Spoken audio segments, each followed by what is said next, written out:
Okay guys, we got to get this glass out. I'd like to empty the back of this car some more. This car's still full and I emptied it. So let's get this glass out. In reality, we got to get the seal off. Whether I'm going to do that today or not, I'm not sure, because I'm not doing the jams today. I just want to get the bottom of the doors in epoxy. So that means getting this glass out, getting out the outer belt molding, and masking these things outward and doing them, because the jams are not prepped. And that'll allow me at the same time to spot prime like a little area like that where I broke through. So that's our goal for today, is these doors. I would like to get them in high build, just the bottoms, because I got a nice area I can mask to and not have an issue. You know, a nice deep line to get into. So it'd be nice to get these doors in their first high build on the outside only, so at least they're sealed now, and get the rest of the car in final prime. So that's our goal. Let's work on it. Okay guys, the good and the bad of a 4-door. The bad of a 4-door is you have more shit to line up. Because if this is fixed and that's adjustable, you know, you can do your lineups and you're good. But when the back part has to line up to that, and you know those quarters are crooked, it just adds more shit, because by the time you get this right, this is wrong. And if you get this right, then this is wrong. So you got to decide what a happy medium is. Obviously that gap is wrong. The fender's laying that. I haven't adjusted this door again. And I've never adjusted the back door other than tilt and the striker adjustment till just now. The back door, you got to bear in mind, I got this car with stupid low miles on it, 29,000 miles on it. I've opened the doors 24 times in the back, so the hinges are brand new. Okay, but yet these doors, there was no gap here, if you guys remember, on both sides of the car. And this, you can almost get your finger in. So, plus this curve doesn't match the door curve. So you got to compromise somewhere. Okay, and to me, this being flush, this line being the line, this being flush is good. Then here, the quarter starts to stick out, but if you look, the quarter is welded out. It's flush here, and it comes out on an angle, and they welded it, and there's a 1/4 inch lip. So that kind of like matches what you see. Yet, the door works absolutely mint now. It didn't even work mint with the gasket on or off it. Now the gasket's off, it doesn't matter, but when the gasket was off, it would still only latch one click. You'd have to close it pretty hard. Now I got all my gaps right, even up in here. Okay, good here, everything's lined up, except I think it's a tad bit higher or wider here than on the bottom. Now some of that I'm sure I put in there, but if you remember, I did all that right to the original specs. And the door was supposed to stick out. So, do I think it's offensive? No. Do I think we're living with it? Yes. Because eventually it'll all be one color and you won't see that, a black line. To have both the doors working mint and have these gaps right, the stick out right, which is bendable. These window frames are bendable on all cars. But to have the stick out right to here, to have this gap right, to have this all sitting flush. Because even before I had this rolled in, I had a bit more. So that would make down here flush and kind of like flush here, but the door wouldn't work. Now the door works mint. So it was not the gasket doing it. Because it did it with or without the gasket. It was binding on something.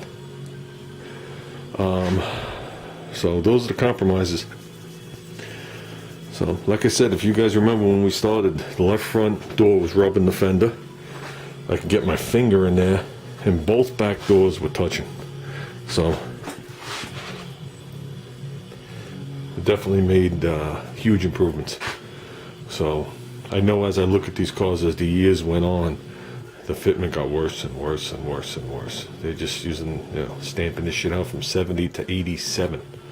That's 17 years. I'm sure the stamps changed, but it's 17 years.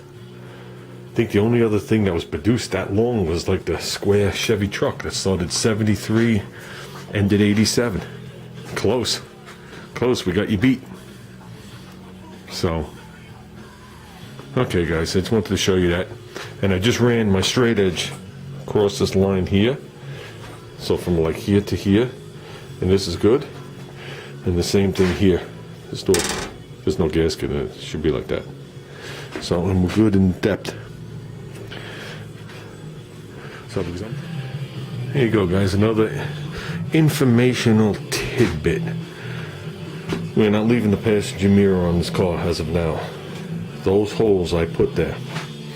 Now, I don't know about all the manufacturers, but AMC, if you got the optional passenger side mirror, it came with a template, and the mirror is slid forward to the end of the window frame.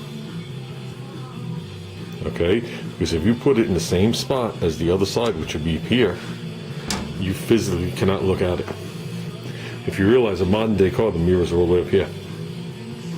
So, if it was correct, they put it here. When I go to a show, that's one of the first things I look at when I look at the AMCs is where that passenger mirror is. Because for some reason, every AMX has a passenger mirror. Mine don't have a passenger mirror. So I look to see where it is, and if it's here matching the other one, I know the guy put it on there and never had the instructions. So I'm not sure how GM and Mopar and Ford was, but it only makes sense. It was the only way I was able to see out of that mirror. With that said, you could see the pull of those holes. What we're going to do right now is we're going to dimple those in, and I'm going to weld them closed. We find ourselves another mirror or whatever, we get another mirror from that guy, whatever we decide, we'll find it, we'll put it in the right spot, and call it done. Till then, I ain't worried about it. So, okay. So like I said, we're going to dimple these in, so that'll put a little Bondo around here. We're going to blow that out real quick. Now that I got this off, I get sand right up here. I still got to pull this out of belt molding, what's left of it, off here. The run channel sounds like it's out. Yes, it is. The glass really rattles bad. And like I said, we're going to mask down into the slot, and we're just going to work on these today. None of this. So, okay. This is what I use to dimple in screw heads, because the end of it is not flat. It's like a half round kind of moony looking thing, and you can see by the end I've hammered on this already. So, and I'll use like a body hammer or something. I'll probably replace this with a ball peen hammer right now, just so I don't maul this up anymore. Don't use your waffle head hammer. Okay, that's what I use. We've discussed this before. And that's what I wiped it with.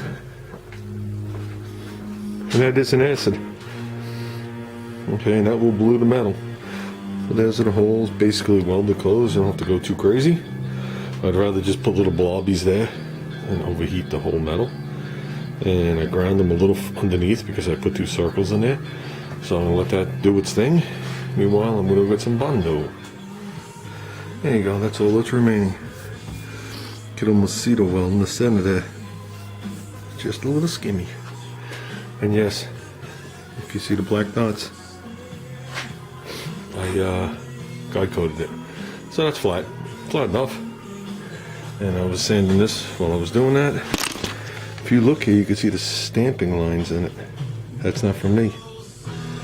That's pretty cool from the machine pulling on it. And they put so much shit on it, just covers it. So we got to get right in this corner.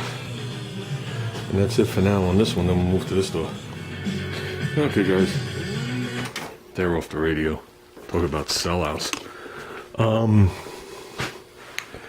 These bottom skins are prepped, as you can see. We got everywhere. We got the edges of the doors, inside, outside, everywhere. I had gotten in here the other day. That's as far as I'm going to go. Because I'm not backmasking it to here. I'm only going into the inner lip. So I want to make sure I don't leave stuff wide open for rust. But I will. And if I do, I'll go in there with a brush before I'm done.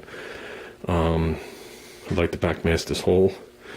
And I'm going to mask those holes up next time I go, so it doesn't spray up into the car. Perfect way to ruin your interior.